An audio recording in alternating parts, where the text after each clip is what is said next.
کہانی میں آپ کو سنانے جا رہی ہوں، یہ بھی ان دنوں کی بات ہے جب ابھی تک موٹر کار، گاڑیاں، ریل، موٹر سائیکل جیسی کوئی بھی چیز سڑکوں گلیوں میں چلنے کے لیے دستیاب نہ تھے۔ لوگ سفر کے لیے گھوڑے گاڑیاں اور خچر گاڑیاں استعمال کرتے تھے۔ وادی کشمیر کے شہر کپواڑہ کے گاؤں لال پورہ میں سکینہ نامی ایک دائی رہتی تھی جس پر لوگ بہت یقین رکھتے تھے۔ اس نے صرف اپنے گاؤں میں ہی نہیں بلکہ آس پاس کے گاؤں کی عورتوں کو بھی زچگی کے دوران مدد کی تھی اور ان کی صحت کے بارے میں بھی اچھے مشورے دیتی تھی۔ اس لیے لوگ سکینہ سے مشورے کرنے آتے اور اپنے بچوں کی پیدائش کے لیے اسے گھر لے کر جاتے۔ سب لوگ سکینہ دائی پر آنکھ بند کر کے یقین کرتے اور اسے دائی اماں کے نام سے پکارتے۔ وقت گزرنے کے ساتھ ساتھ سکینہ بوڑھی ہو گئی، اب اسے آنکھوں سے کم نظر آنے لگا۔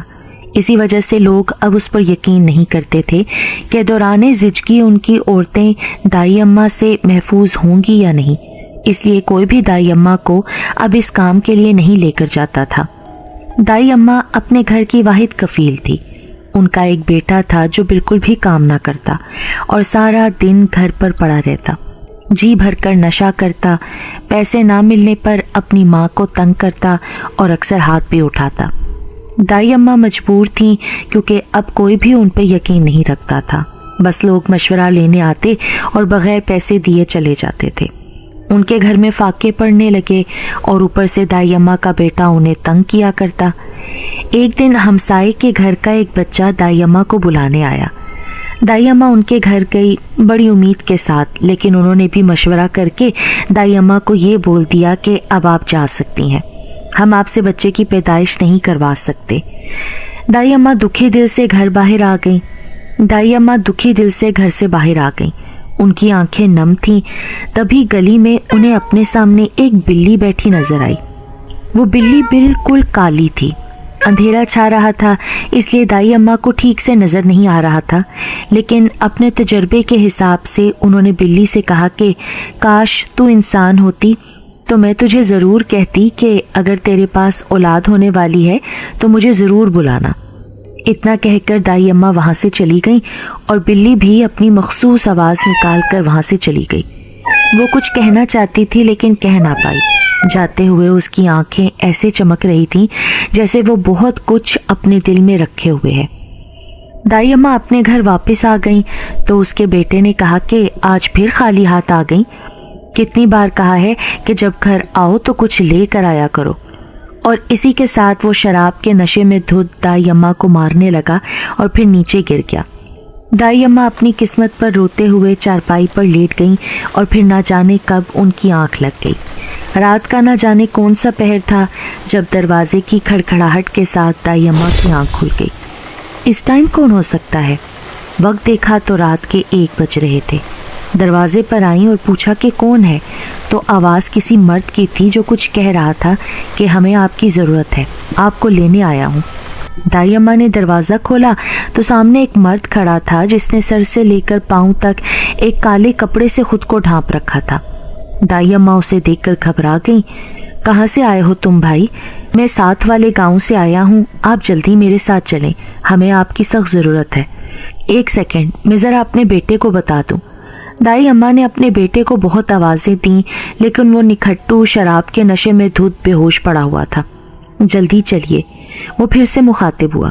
دائی اماں گھر سے باہر نکلی تو وہاں ایک بگھی کھڑی تھی۔ وہ جا کر اس میں بیٹھ گیا اور دائی اماں کو پیچھے بیٹھنے کا اشارہ کیا۔ بگھی گلیوں بازاروں سے ہوتی ہوئی ایک ویران کچی سڑک پر آ گئی اور پھر اس نے اپنا رخ جنگل کی طرف کر لیا۔ دائی اماں کو کچھ کھٹکا لیکن وہ کچھ نہ بولیں اور چپ کر کے بیٹھی رہیں۔ آخر بگھی ایک ویرانے میں پرانی حویلی کے پاس رکی جہاں پر بڑے بڑے دیو ہیکل درخت کھڑے تھے۔ ٹوٹی ہوئی دیواریں تھیں، حویلی کی ہر طرف خوف و ہراس پھیلا ہوا تھا۔ وہ آدمی دائی اماں کو لے کر اس حویلی کے اندر چلا گیا۔ وہاں پر 3 مرد اور کھڑے تھے، کچھ بچے اور عورتیں بھی تھیں۔ ان کے قد اتنے بڑے تھے جیسے چھت کے ساتھ لگ رہے ہوں۔ ان کے قد دیکھ کر دائی اماں سمجھ گئیں کہ یہ کوئی انسان نہیں، جنات ہیں، اور وہ اس وقت جنات کے بیچ موجود ہیں۔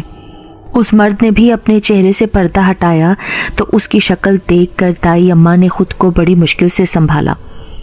وہ بہت خوفناک شکل تھا۔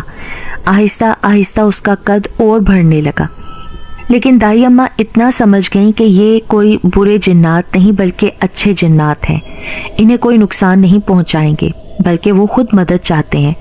تب پہلے والا جن بولا، میری بیوی سامنے والے کمرے میں ہے، اسے آپ کی ضرورت ہے۔ وہ سامنے کمرے میں چلی گئیں اور اپنا کام شروع کیا۔ تھوڑی ہی دیر میں ایک بچے کی پیدائش ہو گئی۔ پھر دیکھتے ہی دیکھتے 7 بچے ایک ساتھ اس دنیا میں آئے۔ بچوں کی پیدائش کا سن کر وہ سب بہت خوش ہوئے۔ تبھی دائی اماں نے کہا کہ اب 4 بجنے والے ہیں، مجھے میرے گھر چھوڑاؤ۔ تو جن نے کہا کہ آپ نے ہمارے بچوں کی پیدائش بآسانی کروا دی ہے، آپ کو تحفہ دیا بغیر نہیں جانے دیں گے۔ تبھی دائی اماں بولی، مجھے تحفہ نہیں چاہیے، یہ میں نے اللہ کی رضا کی خاطر کیا ہے، بس مجھے خیر خیریت سے میرے گھر چھوڑ آئیں۔ یہ سن کر جن کو غصہ آیا، انہوں نے کہا کہ اگر تم نے تحفہ نہ لیا تو تم نہیں جانتی کہ میں ادھر تمہیں لایا ہوں اور چاہوں تو تمہیں ساری زندگی یہیں پر رکھوں۔ تحفہ لیے بغیر تو تم نہیں جا سکتی۔ یہ سن کر دائی اماں ڈر گئیں اور بولی، جو تحفہ دینا ہے دے دو اور چھوڑ آؤ مجھے میرے گھر۔ تبھی وہ جن بولا، اپنا دوپٹہ آگے کرو۔ تو بھاری بھاری پتھر دائی اماں کے دوپٹے میں گرے۔ اب چلو، وہ جن بولا اور بھگی میں آ کر بیٹھ گیا۔ اگر تحفہ دینا تھا تو اچھا سا کوئی دیتے، پتھر دے دیے۔ دائی اماں ان بھاری پتھروں کے بوجھ کو محسوس کرتے ہوئے دل میں بڑبڑائیں۔ بھگی پھر انجان راستوں پر دوڑنے لگی۔ اماں اپنا بوجھ ہلکا کرنے کے لیے پتھر راستے میں پھینکنے لگیں، جس کا علم جن کو ہو گیا۔ یہ کیا کر رہی ہیں آپ؟ جن نے پوچھا۔ کچھ نہیں، وہ ڈرتے ہوئے بولی۔ اتنے میں دائی اماں کا گھر آ گیا۔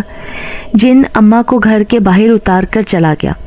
گھر آ کر دائی اماں نے وہ پتھر ایک بیڈ پر رکھے اور سو گئیں۔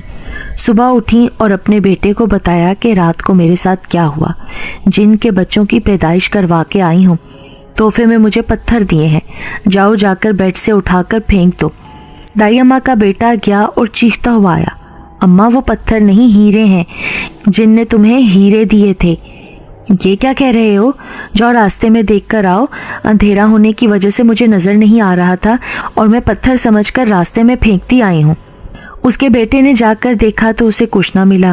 دائی اماں سر پکڑ کر بیٹھ گئیں اور پھر کہا کہ بیٹا جو ہے اس پر اللہ کا شکر ادا کرتے ہیں، ہماری زندگی اچھی گزر جائے گی۔ کتنے نیک جن تھے، اللہ انہیں خوش رکھے۔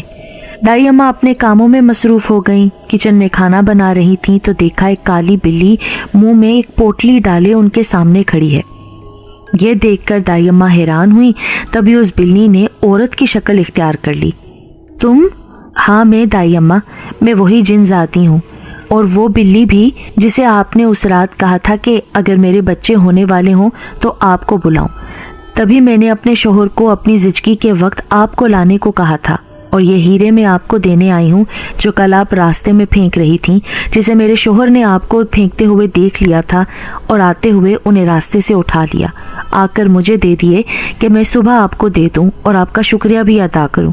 امید کرتی ہوں کہ ہمارے تحفے سے آپ کی کچھ مشکل آسان ہو جائے گی۔ یہ کہتے ہوئے وہ جن ذاتی غائب ہو گئی، اور میں ان جنات کو آج بھی دعائیں دیتے نہیں تھکتی جنہوں نے میرے بڑھاپے میں میرا ساتھ دیا۔